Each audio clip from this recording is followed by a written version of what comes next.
আসসালামু আলাইকুম। আশা করি সবাই ভালো আছেন। তো আপনারা সকলে জানেন যে আমি প্রবাস জীবনে পাড়ি দিয়েছি। তো আমি এখন বর্তমানে সৌদি আরবে অবস্থান করছি। তো এই সৌদি আরবে আসার পরে আমি কিছু নতুন অভিজ্ঞতার সম্মুখীন হয়েছি। যেমন এখানকার আচার-আচরণ, চলাফেরা, এখানকার যে কালচার, এখানকার যে নিত্য প্রয়োজনীয় যে জিনিসের দ্রব্যমূল্যের যে দাম এবং বেশি অবাক করার বিষয় যে এখানে একটা সিগারেটের দাম ৳১। মানে এই দেশের তুলনায় এই দেশে যারা নাগরিক, স্থায়ী নাগরিক তাদের তুলনায় একটা সিগারেটের দাম ৳১। আর আমাদের বাংলাদেশে আমরা যারা বাংলাদেশের নাগরিক, তো আমরা তখন ওখানে আমাদের দেশে সিগারেট ধরেন ৳৫ থেকে শুরু করে ৳১৫ পর্যন্ত আরো অনেক দামি সিগারেটও আছে। তবে এখানকার সবচাইতে নরমাল যে সিগারেট, সেই সিগারেটের দাম ৳১। এখন এই ৳১ দিয়ে যখন আমরা একটা সিগারেট কিনতে যাই, তখন কিন্তু আমরা যদি বাংলা টাকায় কনভার্ট করি বা বাংলা টাকার হিসাব করি, তখন কিন্তু আমাদের কাছে মনে হয় অনেক টাকা। কারণ আপনারা জানেন সৌদি আরবের ১ রিয়াল সমান ৳৩২ উপরে। তো সেই অনুযায়ী একটা সিগারেটের দাম ৳৩২ পড়ে। তো এই যে আমি আপনাদেরকে দেখাই, এখানে একটা সিগারেটের প্যাকেট। তো এই সিগারেটের নাম হচ্ছে আপনার অনেক দামি একটা ব্র্যান্ড, যেই ব্র্যান্ড কিন্তু বাংলাদেশেও একটা সময় চলতো, পালমাল। ঠিক আছে? তো একটা সিগারেটের দাম এখন ৳১। ৳১ দিয়ে আমরা এই একটা সিগারেট যখন কিনি, তখন আমাদের বাংলা টাকা হিসাব করতে গেলে আমাদের কিন্তু অনেক কষ্ট লাগে। আরে হাই! বাংলা টাকায় ৳১ আ ৳৩১ বা ৳৩২ একটা সিগারেট কিনে খেয়ে ফেলাচ্ছি। ঠিক আছে? তো এই জিনিসটা আসলে অনেক নতুন অভিজ্ঞতার সম্মুখীন হয়েছি। অনেক আ আ দুঃখজনক, কষ্টদায়ক আবার আনন্দের ব্যাপারও। কারণ আপনি যখন যেই দেশে যাবেন সেই দেশের অনুযায়ী আপনাকে চলতে হবে। ঠিক আছে? কারণ আপনি যদি বাংলাদেশের নিয়ম কানুনে চলাফেরা করেন তাহলে তো হবে না। কারণ এই দেশে একটা পরোটার দাম, আমি সকালে যে নাস্তা করলাম, তো আমার নাস্তার বিল হচ্ছে ৳৩। একটা পরোটার দাম ৳১ এবং ডাইল ভাজির দাম ৳২। তো বাংলাদেশে তাহলে কত গেল? বাংলাদেশে ৳৩ য় আপনার ৯০ আর ৳৯৬ আমার খরচ হয়েছে। মানে সকালে আমার ৳১০০ নাস্তা লেগেছে আরকি। ঠিক আছে? তো ব্যাপারটা হচ্ছে আমরা যারা নতুন প্রবাসী আমাদের তলে কিন্তু প্রতিদিন বাংলা টাকার ৳৫০০-৬০০ কিন্তু খরচ আছে। মানে বিদেশের মাটিতে। যতক্ষণ না কাজ কাম বা আকামা যতদিন না হচ্ছে ততদিন কিন্তু আমাদের ৳৫ ৳৫০০ বা ৳৬০০ এরকম খরচ আছে। হুম? এখন ব্যাপারটা হচ্ছে যে এই দেশের আমি বাংলা টাকাও আমার কাছে ছিল। এখন দেখুন এই দেশের টাকাগুলো দেখেন কত সুন্দর। আমি আপনাদেরকে একটু দেখাই। দেখছেন? এটা হচ্ছে ৳৫। হ্যাঁ? এই দেখেন এখানে কিন্তু ৫ লেখা আছে।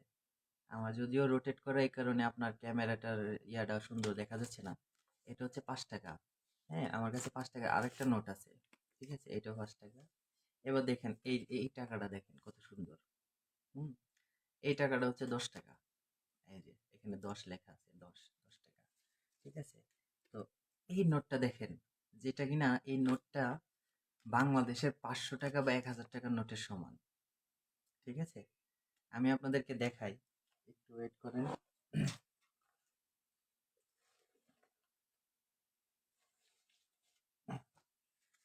দেখেন আমি সাথে করে বাংলা টাকা নিয়ে আসছিলাম। এখন এই দেশে এই বাংলা টাকার কোনো ভ্যালু নাই। ঠিক আছে? এই যে আমার কাছে ৳৫০, ৳১০ এগুলো আছে। এখন আমি আপনাদেরকে দেখাই। এটা হচ্ছে সৌদি আরবের টাকা ১০ রিয়াল। আর দেখেন, আপনাদের এগুলো দেখে দেখেন মনে হচ্ছে কি বাচ্চা। ঠিক আছে? সৌদি আরবের টাকাটা কত বড় দেখেন। এটা হচ্ছে সৌদি আরবের টাকা। আর এটা হচ্ছে ৳১০০। বাংলাদেশের ৳১০০ চাইতে সৌদি আরবের ৳৫ কত বড়? এই ৳১০ কত বড় দেখছেন? এবার এটা হচ্ছে আমার দেশের ৳১,০০০। বাংলাদেশের ৳১,০০০। এবার আমি এটা হচ্ছে সৌদি আরবের ৫০ রিয়াল। হ্যাঁ? ৫০ রিয়াল। এবার দেখেন, মানে বাংলাদেশের ৳১,০০০, সৌদি আরবের ৳৫০ এক সমান। দেখছেন? এক সমান। একটু বড়, বাংলাদেশের টাকাটা একটু বড়। এখন এই হইলো অবস্থা। তো আসলে আমি ভুলবশত আমার টাকা আমি ভাঙাইতে পারি নাই। রিয়াল ভাঙাইবার দরকার ছিল, কিন্তু রিয়াল ভাঙাতে পারি না, যার কারণে আসলে আমি, এটা কিন্তু আবার প্লাস্টিকের টাকা। এই টাকাটা প্লাস্টিকের, এটা ধুয়া মানে মুছতে যেমনি মন চায় আপনি সেভাবে এই টাকাটা আপনি ব্যবহার করতে পারবেন। হ্যাঁ, এটা হচ্ছে প্লাস্টিকের টাকা। এই টাকাটা ছেড়বে না, সহজে সহজে ছেড়ে না। আরেকটা ব্যাপার হচ্ছে, এই দেশে কিন্তু টাকা যখন বান্ডিল করে তখন কিন্তু কোনো পিন ব্যবহার করে না। ঠিক আছে, পিন ব্যবহার করলে কি টাকা নষ্ট হয়ে যায়। যেমন আমাদের দেশে দেখেন, অনেক ছিদ্র দেখা যায় টাকার মাঝখানে, অনেক ছিদ্র দেখা যায়। ওরা কিন্তু পিন ব্যবহার করে আমাদের দেশে, কিন্তু এই দেশের মানুষেরা এই দেশের টাকায় কোনো পিন ব্যবহার করে না। হুম। তো যাই হোক, সৌদি আরবের মাটিতে আল্লাহ তাআলা আনছে আপনাদের দোয়ায়। বাংলা টাকা কি করুম,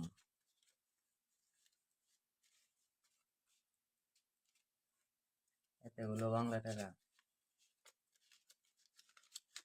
আমার কাছে কিন্তু অনেকগুলো বাংলা টাকা আছে, অনেকগুলা। ঠিক আছে, অনেকগুলো বাংলা টাকা। এই টাকাটা কি করুম আমি, কোনো কাজে আসছে না। এই টাকা কোনো কাজে আসে না, তাই আমি এই টাকাগুলো ফেলে দিছি। যেহেতু এই টাকা কোনো কাজে আসে না, তো এই টাকা আসলে রাখাও কোনো লাভ নাই। এখন সবকিছু চলবে আপনার এই সৌদি আরবের রিয়ালে।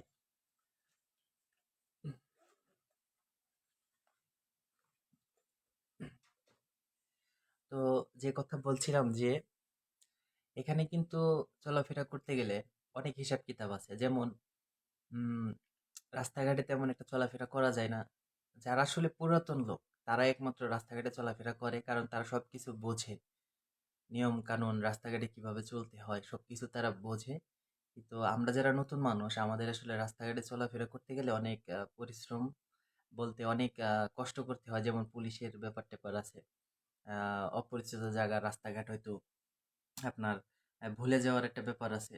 ঠিক আছে? সবকিছু মিলিয়ে নতুন যারা, তাদেরকে আসলে এই দেশে চলাফেরা করা অনেক কঠিন। এবং কি এই দেশে ভিডিও-টিডিও করাটাও কিন্তু অনেক জায়গায় নিষিদ্ধ করা আছে।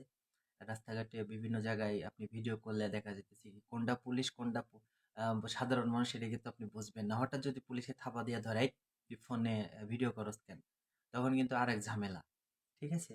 তো সবকিছু মিলায় আসলে আহ, একটা বন্দি জীবনে, কারণ আমি যেখানে আছি সেখানে আমাদের রুমমেট হচ্ছে 5 জন। তো 4 জন তারা ডিউটিতে গেছে, আমি শুধু একাই, কারণ আমি নতুন মানুষ। এই জন্য আমি একাই এখানে আছি আর কি। তো সারাদিনই একাই ঘুরে, মানে আজকে 2-3 দিন হবে আমি সৌদি থেকে আসছি, আহ, বাংলাদেশ থেকে সৌদি আসছি। 2-3 দিন হবে। তো সবকিছু মিলায়ে আছি কোনো রকম, মোটামুটি ভালোই। সবাই দোয়া করবেন। আর যদি দেখি কাজ কাম মেলাইতে পারি কিনা, কারণ এই দেশে তো আবার এখন শীতকাল, শীতকালে কাজ একটু কম থাকে। শীতকালে আসলে কাজ কাম খুবই কম থাকে। তো আসছি আবার শীতকালের ভিতরে, মানে সবকিছু আসলে, মানে কি বলবো, একেবারে একটা হেবিজিবি অবস্থায়।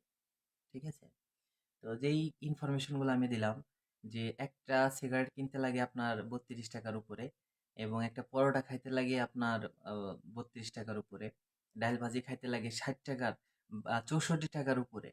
ঠিক আছে, এক বোতল মানে আধা লিটার পানির দাম হচ্ছে আপনার 1 টাকা, মানে 1 রিয়াল। বাংলাদেশের 30 টাকা আধা লিটার। তো সবকিছু মিলে আসলে এদেশে, বাংলাদেশের যদি হিসাব করি তাহলে অনেক দাম, অনেক দাম। আর যদি মনে করি না এই দেশের হিসাব যদি করি তাহলে ঠিক আছে, এই দেশে অনুযায়ী দাম কমই। এবং এরপরে হচ্ছে আপনার আলু, পটল, বেগুন, মূলা যেগুলো আছে, ওইগুলাও কিন্তু প্রচুর দাম। বিদেশ আসলে এই এই সৌদি আরবে সবকিছু পাওয়া যায়। পাওয়া যায় না যে এমন কোনো জিনিস নেই, সবকিছু পাওয়া যায়। এখানে আপনি যা যা চাইবেন, যা যা আপনার খাইতে ইচ্ছা হয়, সবকিছু আপনি পাবেন। ঠিক আছে, কারণ এই দেশে সব পাওয়া যায়, টাকা হইলে সবকিছু পাওয়া যাবে। তো যাই হোক, সবাই ভালো থাকবেন, সুস্থ থাকবেন, আমার জন্য দোয়া করবেন। আজকের মতো আমি এখানে বিদায় নিচ্ছি। আর যে ইনফরমেশন গুলো দিলাম এগুলো একদম সহজ ব্যাপার, সবাই জানেন। তারপরে আমি ভাবলাম যেহেতু নতুন আসছি, আপনাদের মাঝে 2-একটা কথা শেয়ার করি। যাই হোক, সবাই ভালো থাকবেন, সুস্থ থাকবেন। আল্লাহ হাফিজ।